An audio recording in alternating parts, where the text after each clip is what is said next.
ইসলামে চারটা মাযহাব নয়। মাযহাব মানে আর প্রথম কথা হচ্ছে বুঝতে হবে আমরা কিন্তু অনেকগুলো ভুল মেসেজ দিচ্ছি এবং দিচ্ছি। মাযহাব মানে হচ্ছে মত। মাযহাব মানে মত, দল না। এটা কোনো পলিটিক্যাল দলও না। মাযহাব কি পলিটিক্যাল দল? এটা কোনো সামাজিক দল? এটা কোনো সাংস্কৃতিক দল? এটা কোনো ধর্মীয় দল না। এটা হচ্ছে ফিকহি কিছু মতামত। এই জায়গার বিশ্লেষণে কিন্তু আমরা ভুল করছি। এটা হলো ফিকহি কিছু মত, এমনকি এখানে আকীদার কোনো আলোচনা হয় না। আপনি বিভিন্ন মাযহাবের ফিকহের বইগুলোতে দেখেন যে আল্লাহ কোথায় এটা নিয়ে কোনো আলোচনা করেনি, আল্লাহর আসমা নিয়ে কোনো আলোচনা করেনি, আল্লাহর সিফাত নিয়ে কোনো আলোচনা করেনি, আরকানুল ঈমান নিয়ে কোনো আলোচনা করেনি। তার দ্বারা কি প্রমাণিত হয়? এটা হলো কিছু ফিকহি মত। আর মাযহাব চারটা, এটা ঠিক নয়। অনেক মাযহাব ছিল। ইসহাক বিন রাহওয়াই, মাযহাবু ইসহাক বিন রাহওয়াই, মাযহাবু ইব্রাহিম আন-নাখাঈ। এভাবে সাহাবাদেরও যখন মতামত, হাদা মাযহাবু আব্দুল্লাহ ইবনে মাসউদ, হাদা মাযহাবু আব্দুল্লাহ ইবনে উমর।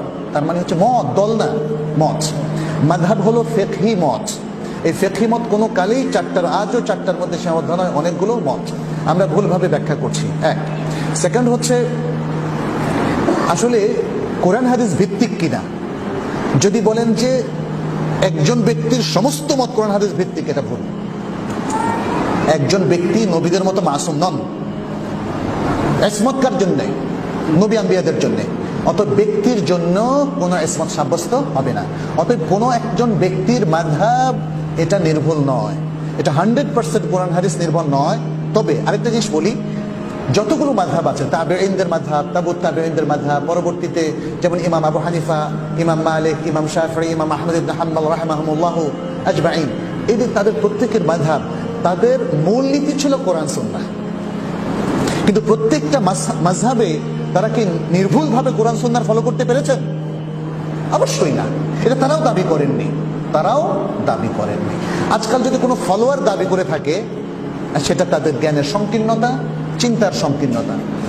কোনো মুসলিম নবী সাল্লাল্লাহু আলাইহি সাল্লাম ছাড়া তার উম্মতের কারোর জন্য ইসমতকে সাব্যস্ত করে না। কারণ একমাত্র তার ক্ষেত্রে প্রযোজ্য ওমা ইয়ানতিকু আনিল হাওয়া ইন হুয়া ইল্লা ওয়াহয়ু ইউহা।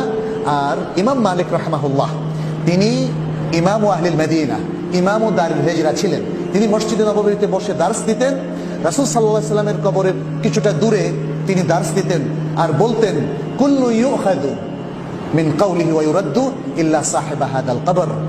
উম্মার প্রত্যেকের কাউল থেকে গ্রহণও করা হবে, আবার বর্জনও করা হবে। গ্রহণ করা হবে যদি সেটা কোরআন সুন্নাহর সাথে মিলে যায়, আর বর্জন করা হবে যদি কোরআন সুন্নাহর সাথে তার সংঘাত এবং বিরোধিতা দেখা দেয়। তখন কোরআন সুন্নাহকে গ্রহণ করা হবে। ওই ব্যক্তি তিনি যত বড় ইমামই হন না কেন, তার কথাকে গ্রহণ করা হবে না, ইল্লা সাহিবা হাদাল কাউল হাদাল কবর। তবে এই কবরে যিনি শায়িত আছেন, তার প্রত্যেকটা কাউল আমরা গ্রহণ করব যদি সেটা সহিভাবে আমাদের কাছে আসে। সুবহানাল্লাহ, এটাই হচ্ছে কথা। মাযহাবের মূল্যায়ন আজকে আমাদেরকে এভাবে করতে হবে।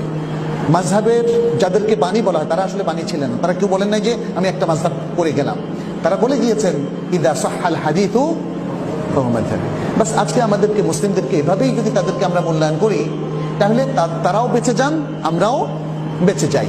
তাদের সহি জিনিসগুলোকে আমরা সাধুবাদ জানাই এবং তাদের আখতাগুলোকে, তাদের ভুলগুলোকে আমরা চিহ্নিত করে আমরা সঠিকগুলোকে নিব। কারণ আমাদের কাছে যে কোনো ইমাম, যে কোনো মাযহাবের চাইতে রাসূলুল্লাহ সাল্লাল্লাহু আলাইহি ওয়াসাল্লামের মর্যাদা অনেক বেশি।